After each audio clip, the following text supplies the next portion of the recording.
Saudara-saudari, kembali berjumpa dengan saya Romo Alfons dan Romo Patris Halo. Allegro.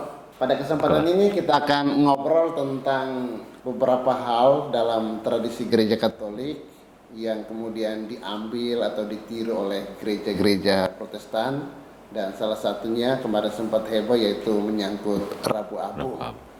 Dan tentu nanti juga Minggu Palma, Kamis Putih, Jumat Agung. Itu juga dirayakan oleh gereja-gereja Protestan. Kemudian juga kemarin Natal, kemudian sempat tanggapi juga oleh pendeta MIM, Dekan Gadas, bahwa mereka tidak meniru Katolik. Itu mereka ambil dari kitab suci. Menurut pandangan Romo bagaimana tentang hal ini? Menurut saya ini semacam suatu denial yang tidak beralasan ya. Karena sebenarnya kekristenan itu berdasarkan tradisi gereja Katolik.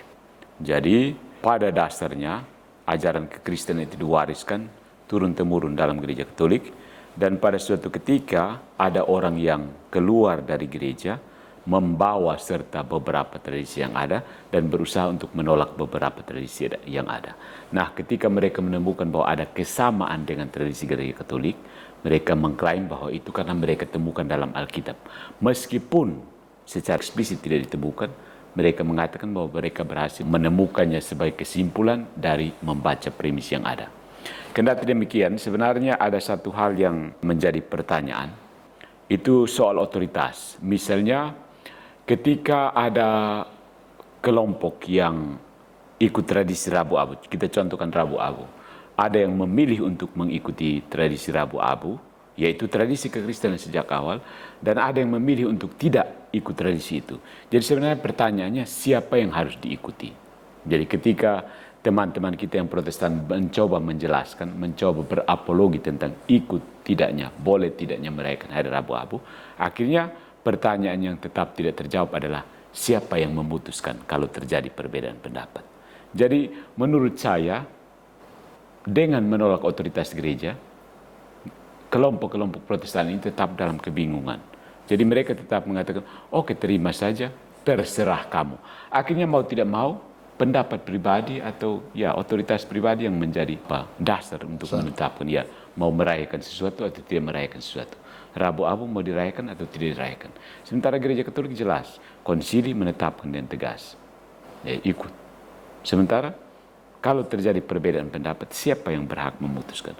Nah, ini kebingungan yang terjadi karena penolakan terhadap otoritas. Jadi tanpa otoritas menurut saya memang kita umat akan tetap berada dalam kebingungan. Itu saja dari saya. Dan kemarin juga pendeta Mel Atot ketika dia ditanya soal hal ini, dia katakan bahwa gereja kita tidak meniru-niru Katolik. Siapa yang mau meniru silahkan, siapa mau merayakan silahkan. Tetapi gerejanya memutuskan untuk tidak merayakan Rabu Abu.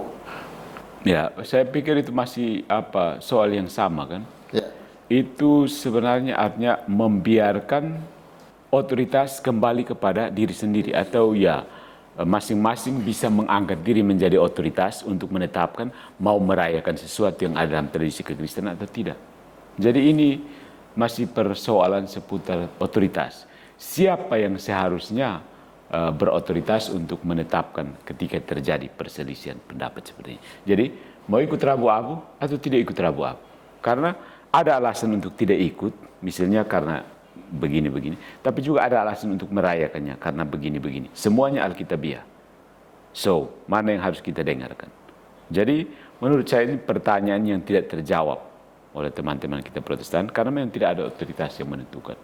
Jadi terputus dari otoritas, ya kita tetap akhirnya kita harus menjadi otoritas sendiri untuk menetapkan. Jadi himbauan dari teman-teman kita di luar gereja Katolik adalah seolah-olah ikuti saja kata hatimu sendiri. Jadikan dirimu sebagai otoritas, tentukan sendiri kamu mau ikut atau tidak ikut. Karena menurut para pemimpin yang berkhotbah ini adalah bahwa ikut juga baik, tidak ikut juga baik. Jadi bagaimana? Ya, sebenarnya artinya tidak ada keputusan yang definitif tentang hal ini. Padahal ini penting, maksudnya bisa dijelaskan bahwa hal ini penting. Ada kebutuhan spiritual yang mendalam sehingga teman-teman kita yang Protestan yang merasa mau ikut tradisi kekristenan yang ada. Ya, itu kebutuhan spiritual yang penting. Jadi, apakah mau menerima ini sebagai kebutuhan spiritual atau mau menolaknya karena sudah terlanjur dipakai oleh gereja Katolik? Ya, itu sih pertanyaan, tantangan untuk teman-teman kita yang Protestan. Jadi, mau merayakannya sebagai satu kebutuhan spiritual, kebutuhan rohani, atau mau menolak karena itu terlalu Katolik. Masalahnya di situ. Saya itu kadang berpikir teman-teman Protestan dalam banyak hal boleh dikatakan masih terus mencari identitas. Ada merasa sesuatu yang kurang. Misalnya contoh yang paling lahiriah misalnya pendeta, ibu pendeta yang dulu pakai baju kolar ini hanya para imam. Sekarang semua rame-rame pendeta memakai kolar.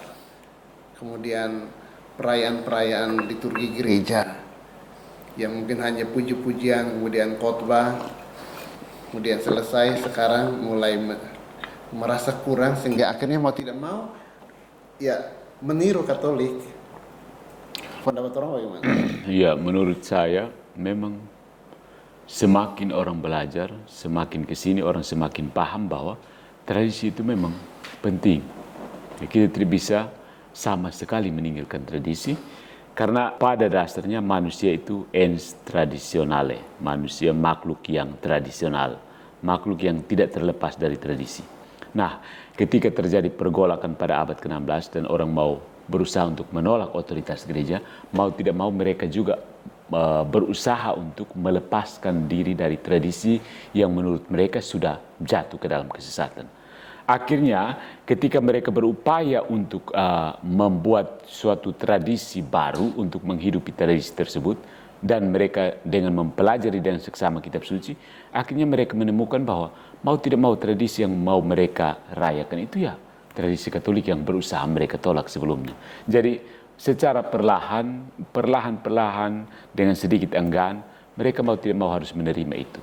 Tapi pada suatu ketika mereka harus menyadari bahwa ada satu hal yang membuat mereka terputus di situ.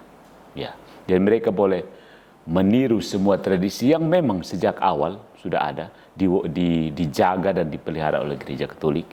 Tetapi pada suatu ketika mereka tahu bahwa ada hal-hal yang tidak sanggup mereka lakukan karena sudah terlepas dari gereja, sudah terputus dari suksesi apostolik itu sendiri.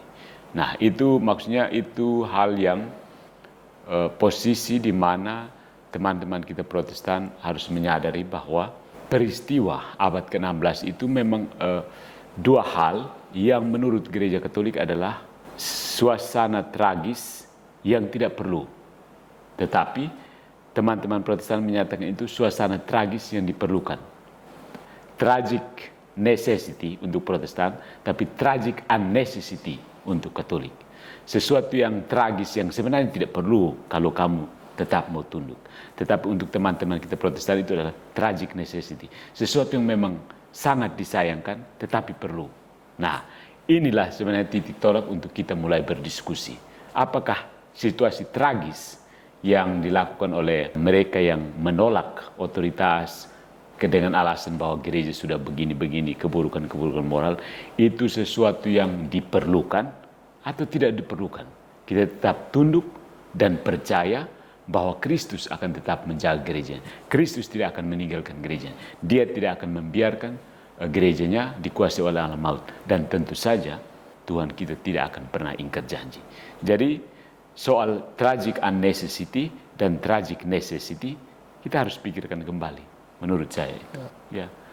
Apa pandangan Romo tentang teman-teman gereja Protestan yang merayakan tradisi Katolik seperti Rabu Abu, nanti Kamis Putih lagi, Jumat Agung lagi? Itu yang saya pribadi sebenarnya sangat senang ya. Maksudnya itu sebenarnya pewartaan saya agar semua orang Kristen benar-benar merayakan tradisi kekristenan yang begitu kaya. Saya sendiri seperti sesuatu yang tragis ketika saudara-saudara Kristen kita terpisah dan tidak mengalami kekayaan tradisi yang begitu diwariskan turun-temurun. Jadi begitu mereka merasa mau merayakan itu, saya mendukung. Ya, secara pribadi saya mendukung. Tetapi ya harus dilihat apakah itu benar-benar perayaan yang sesuai dengan maksud tradisi itu sendiri, atau sekedar hanya karena apa? Pencapaian tertentu. Maksudnya karena kamu belajar kitab suci, lalu memutuskan sendiri. Nah, sampai sini saya selalu kembali pada isu tentang otoritas. Siapa yang menentukan bahwa kita harus merayakan misalnya Kamis Putih, Rabu Abu, Minggu Palma? Ya, itu pentingkah dan haruskah? Atau seperti tadi kembali ke perdebatan Rabu Abu, tergantung masing-masing. Ya. Nah, masalahnya adalah bahwa warisan ini dijaga oleh gereja Katolik, sehingga teman-teman kita Protestan boleh dengan bebas memilih. Jadi seharusnya tetaplah berterima kasih pada gereja Katolik yang menjaga warisan ini, sehingga teman-teman Protestan bisa bebas memilih. Tapi di satu pihak justru inilah yang menunjukkan apa yang dalam bahasa Yunani disebut hairesis, memilih. Jadi kekristenan memilih. Apa yang baik, pakai. Apa yang menurut kamu tidak baik, tidak usah pakai. Nah, menurut saya, kekristenan tidak seperti ini. Total, totus Christus. Ya, total Christ, bukan sola Christus. Itu pendapat pribadi saya. Tambahan terakhir ya, our separated brothers, teman saudara-saudara kita terpisah ini, desperate itu apa bahasa Indonesia? Dengan apa? Dengan penuh keinginan mau merayakan tradisi kekristenan yang begitu kaya, tapi terluka oleh stigma bahwa itu terlalu Katolik. Ya, saya menganjurkan rayakan saja dulu. Ya, rayakan saja dulu. Apa yang terlalu Katolik bagi Anda, rayakan saja dulu. Ya. Nanti baru kita bicara itu Katolik atau memang itu memang tradisi Kristen ya sejati. Ya, jangan pikirkan, jangan anti Katolik. Ya. Itu saja ya. Mel atau tidak apa. Ya. Katolik nggak ada selama ini yang merayakan Ya, atau tidak. silakan rayakan. Ayo. Katolik itu keren kan? Betul. Cool. Sampai ketemu di video berikutnya.